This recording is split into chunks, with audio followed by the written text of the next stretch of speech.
আসসালামু আলাইকুম। জানুয়ারি 2025 মাসের বীর মুক্তিযোদ্ধাদের সম্মানী ভাতার একটি চমৎকার সুখবর জানাবো। তবে আপনি যদি যুদ্ধের জীবন চ্যানেলে নতুন থাকেন, চ্যানেলটা অবশ্যই সাবস্ক্রাইব করবেন, পাশেই থাকবেন। জানুয়ারি 2025 মাসের বীর মুক্তিযোদ্ধাদের সম্মানী ভাতা প্রত্যেকের অ্যাকাউন্টে চলে এসেছে। আপনারা এই মুহূর্তেই ব্যাংক থেকে জানুয়ারি 2025 মাসের সম্মানী ভাতা উঠাতে পারবেন। জানুয়ারি 2025 মাসের বীর মুক্তিযোদ্ধাদের সম্মানী ভাতা বাবদ জীবিত এবং মৃত বীর মুক্তিযোদ্ধা পরিবারের প্রত্যেকের অ্যাকাউন্টে দেওয়া হয়েছে 20,000 টাকা করে। সর্বমোট বিতরণ করা হয়েছে 2,55,314 জন ভাতাভোগীর অনুকূলে।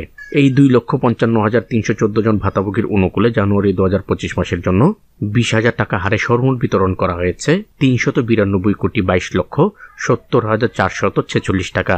চলতি 2024-25 অর্থ বছরের বাজেটে বীর মুক্তিযোদ্ধাদের পূর্ণাঙ্গ তথ্য সম্বলিত ম্যানেজমেন্ট ইনফরমেশন সিস্টেমের ভিত্তিতে গভর্নমেন্ট টু পার্সন পদ্ধতিতে ইএফটির প্রক্রিয়ার মাধ্যমে বীর মুক্তিযোদ্ধাদের জানুয়ারি 2025 মাসে সম্মানী ভাতা বিতরণ করা হয়। সর্বমোট 550টি উপজেলার মধ্যে এই সম্মানী ভাতা বিতরণ করা হয়েছে।